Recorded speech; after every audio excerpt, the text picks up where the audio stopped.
তো গাইজ চাওকচোন এই গছৰ পাতবোৰ একদম ইমান সেউজীয়া সেউজীয়া হৈ আছে না, মানে ইমান ধুনীয়া লগা। এইটো মোহন ভাই থিয় হৈ আছে ব্লগত উঠিবলৈ। হে ফ্ৰেণ্ডছ, কেনে আছে আপোনালোক? আশা কৰোঁ সকলোৱে ভালে আছে। তো এতিয়া ময়ো ভালে আছোঁ। এতিয়া চাওকচোন আমাৰ চাৰিওফালে বতৰটো কেনেকুৱা ধুনীয়া লাগি আছে আজি।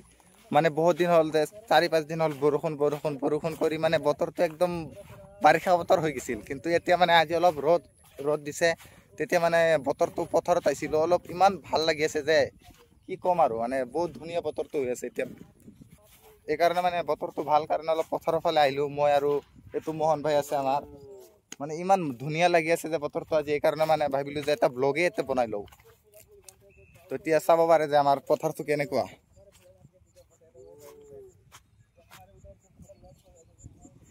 তো চাব পাৰে একদম গছ গছনিবোৰ ইমান সেউজীয়া সেউজীয়া হৈ আছে না।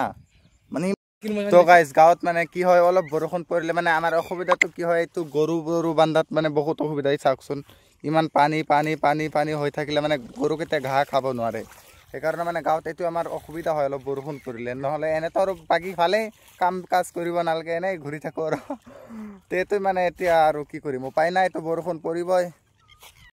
তো গাইজ বলক আজিৰ ব্লগটো ইমান দীঘলীয়া নকৰোঁ, কাৰণ আমাৰ ইয়াতে ওচৰত এখন চৰক পূজা আছে। ঘৰত যাই গা পা ধুই আৰু চৰক পূজা যাম। চৰক পূজা বুলিলে আপোনালোকে প্ৰায় বুজি পায় কি হয় কি নহয়। তাতে যায় এটা আৰু নেক্সট এটা ব্লগ বনাই দিওঁ। এইটো ব্লগটো আপোনালোকে কালিলৈকে চাব পাৰিব। তো বলক আজিৰ ভিডিঅ'টো ইয়াতে সমাপ্ত কৰোঁ। Bye bye.